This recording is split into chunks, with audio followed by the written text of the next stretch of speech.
Hello everybody, I'm Ajit K. Mishra. I'm here again with you all with a new session. If you remember, I've been talking about various writing strategies. In one of my last sessions, I talked about how usage plays a very important role in writing tasks. If we are comfortable with usage, then we can manage our writing tasks with ease. Otherwise, it's going to spell problems for all of us. So in this session, I'll be talking about two very important aspects closely associated with writing strategies: spelling and punctuation. So if we take a closer look at these two aspects, we can understand how important these two writing strategies are, because together they show that we as writers care for our readers.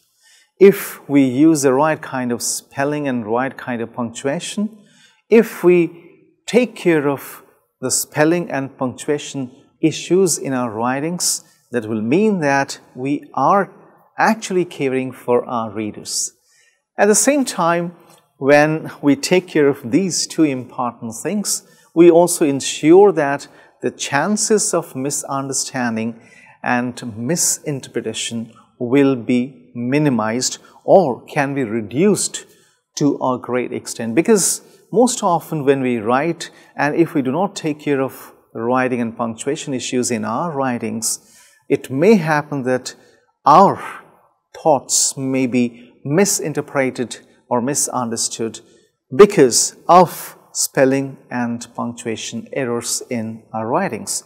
So once we take care of spelling and punctuation issues, we ensure that the chances of misunderstanding and misinterpretation are minimized or reduced or even totally taken out. So that way, spelling and punctuation strategies also help a lot.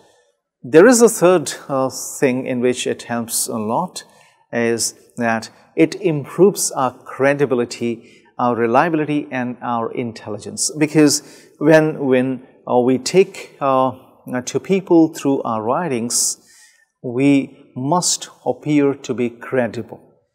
If, as a writer, I do not take care of these errors in my writing, spelling and punctuation errors in my writing, it will mean that I don't care for my readers. I don't want to minimize or reduce misunderstanding and misinterpretation. It will also mean that I will not have any credibility or reliability, or even my intelligence will also be subjected to question. So therefore, spelling and punctuation play a very important role when it comes to writing, along with usage, or sometimes it may be referred to as grammar. So along with usage or grammar, spelling and punctuation actually form a very powerful triad of writing strategies. So when it comes to spelling, most often we think that we have the support of the spell checker, so we need not worry about the spelling issues when it comes to our writing.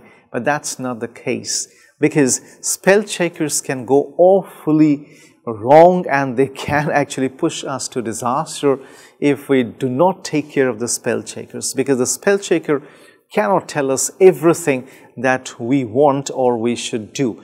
It's we ourselves need to tell ourselves what we want and what we must do about it. So over dependence on spell checker can lead to disasters.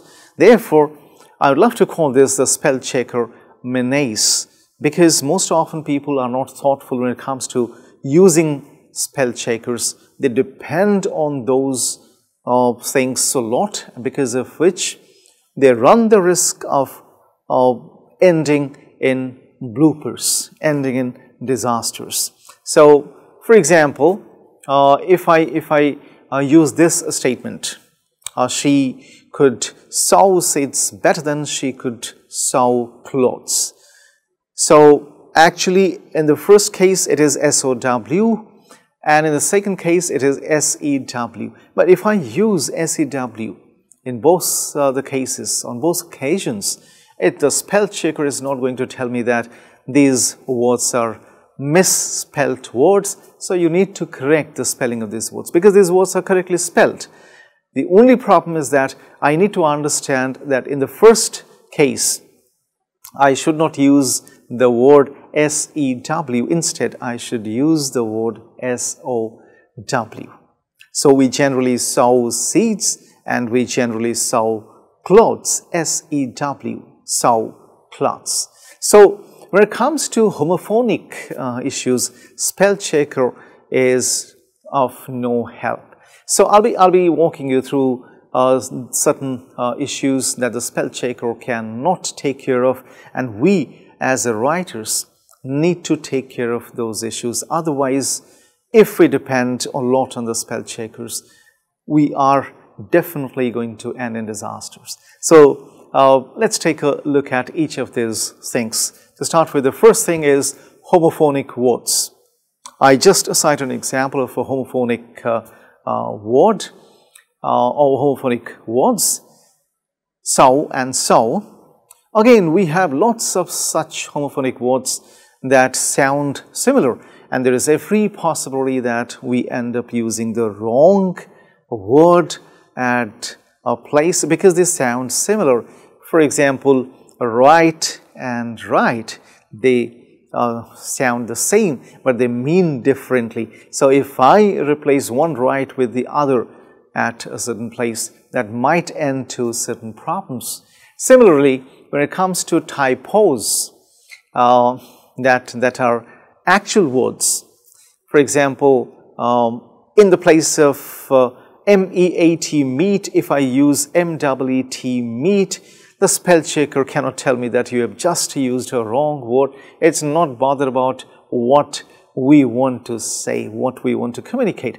All it is bothered about the characters, whether it is spelled correctly or not. If the characters are put together nicely to create a legible, an actual word, the spell checker will never tell us that it has been misspelled or it has been misused or wrongly used at a place where it is not supposed to be used. So then there are occasions when people miss one character. For example, instead of using car, if people end up using C-A-R-E, care, spell checker wouldn't tell you just because they sound differently. The spell checker is not bothered about whether words sound differently or similarly.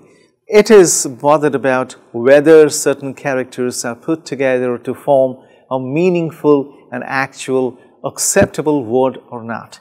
If it is so, the spell checker will rest and it will not do anything. So, and then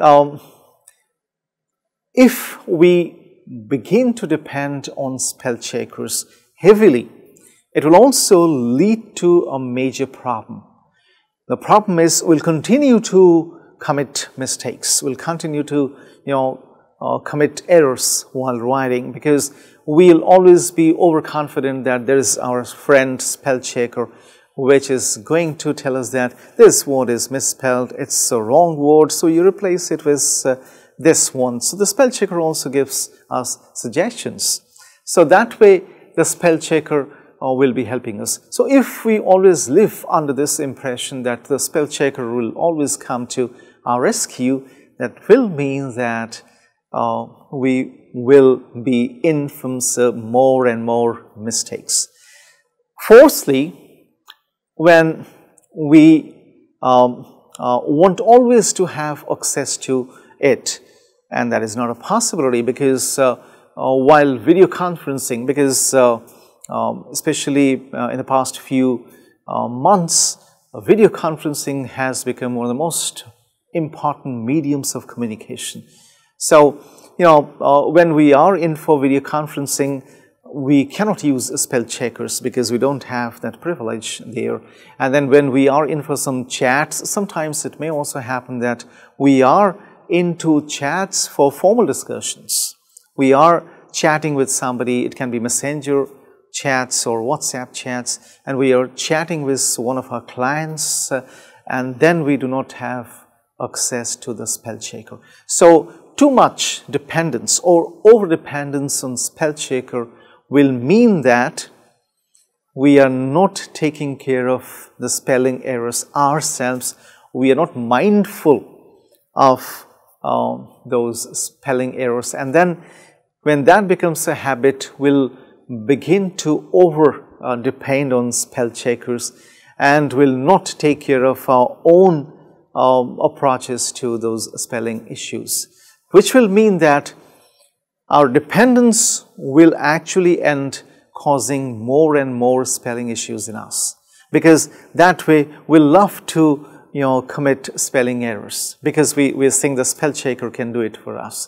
So that way we will always run the risk of committing lots of spelling errors. As I told you at the beginning of this session, that if somebody ends up committing lots of spelling errors, the person loses credibility, reliability, and the person's intelligence is also put to question.